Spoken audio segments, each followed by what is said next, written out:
نتیجے میں یہ عذاب ملے گا، ایسا خوف انسان کے اندر جب آ جاتا ہے تو یہی خوف انسان کا بہترین ایمان کی نشانی ہے۔ اس لیے کبھی بھی انسان کو اس بارے میں پریشان نہیں ہونا چاہیے۔ ہاں، جو اللہ تعالیٰ نے عذاب کی باتیں کی ہیں اس سے تو انسان کو خوف کھانا ہی چاہیے کہ اگر میں نے ایسا نہ کیا تو مجھے یہ بھگتنا پڑے گا۔ تو ان 5 قسم کے خوف کو اگر سامنے رکھے تو امت اس وقت اس خوف میں مبتلا ہے، نہ تو وہ اللہ کی وعیدوں سے ڈر رہی ہے کہ اگر چوری کریں گے تو یہ ہوگا، دھوکہ دیں گے تو یہ ہوگا، کسی کو قتل کریں گے تو یہ ہوگا، اس طرح کا تو خوف ہی نہیں ہے۔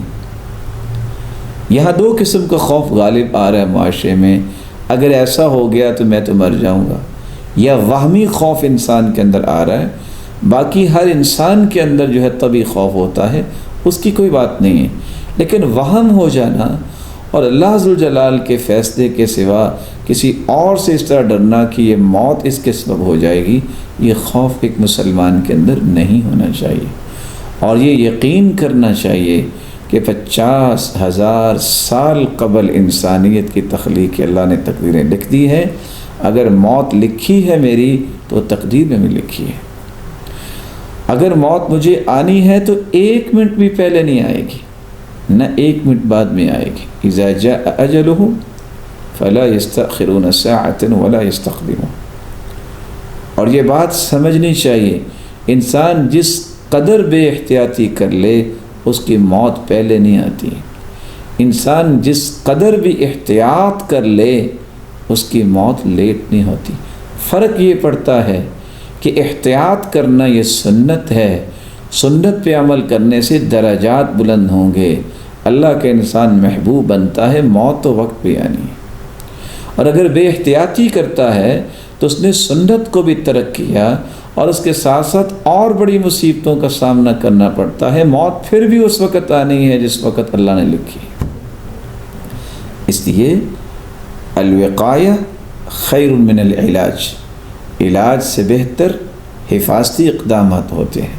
تو بندہ مومن کو ایک تو اللہ کا خوف ہونا چاہیے، دوسرا اس کے اندر حفاظتی اقدام کو اختیار کرنا، یہ سنت سمجھ کے اس کو یہ کام کرنا چاہیے، اور تیسرا موت کے بارے میں اس سے کلیئر رہنا چاہیے۔ کتنے ایسے لوگ ہیں 20-20 سال بیمار رہتے ہیں، انہیں موت نہیں آتی، کتنے لوگ بغیر بیماری کے فوت ہو جاتے ہیں۔ من لم يمت بالسيف مات بغیرہ تعددت الاسباب والموت واحد۔ کچھ لوگوں کا ذہن ہوتا ہے شاید تلوار ہی ہمیں مارے گی، جو تلوار سے نہیں مرتا وہ گھر اپنی چارپائی اپنے بستر پہ لیٹا بھی فوت ہو جاتا ہے۔ اسباب مختلف ہے، موت ایک ہی ہے۔ اس لیے ایک مومن جس کو ہم مسلمان اور مومن کہتے ہیں، اس کا ایمان ہونا چاہیے کہ اللہ ذو الجلال کے فیصلے کے سوا کسی کا فیصلہ نافذ نہیں ہو سکتا۔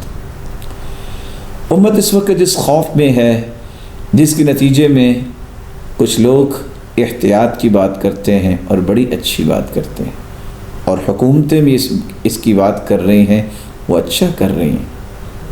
کچھ لوگ اسی خوف کے نتیجے میں اس قدر امت کو خوف زدہ کر چکے ہیں کہ ہر شخص یوں سمجھ رہا ہے کہ ملک الموت آ چکا ہے، نہ جانے کس وقت میری گردن دبوچ دے گا۔ اور لوگ صحت مند بھی اس خوف کی وجہ سے بیمار ہو گئے، اور کچھ لوگ اس خوف کو لے کے انہوں نے ذخیرہ اندوزی کرنا شروع کر دی، اور اس قدر پریشان ہیں کہ شاید اگر میں 1 مہینے کا راشن اپنے گھر میں رکھ لوں گا تو شاید زیادہ سامان دے کے فرشتہ ڈر کے واپس چلا جائے گا۔ یعنی کیسی عجیب بات ہے کہ وہ یہ سمجھ بیٹھے ہیں کہ میں اگر سامان اکٹھا کر کے اپنے گھر کو لاک کر لوں گا تو پھر شاید فرشتہ نہیں آ سکے گا، اس کے پاس شاید چابی نہیں ہوگی۔ تیرے رب نے جو فیصلہ کیا ہے اس فیصلے پہ کوئی بھی تبدیلی نہیں کر سکتا۔ اس لیے اس طرح کی ذخیرہ اندوزی کرنا، لوگوں کو خوف زدہ کر دینا، اور ہر وقت یہ سمجھنا کہ موت میرے سر پہ منڈلا رہی ہے، اس طرح کا خوف انسانیت کو تباہ کر دے گا۔ ایسا نہیں کرنا چاہیے۔ مومن خوف زدہ نہیں ہوتا، خوف زدہ ہوتا ہے تو اللہ کے عذاب سے، اللہ ذوالجلال سے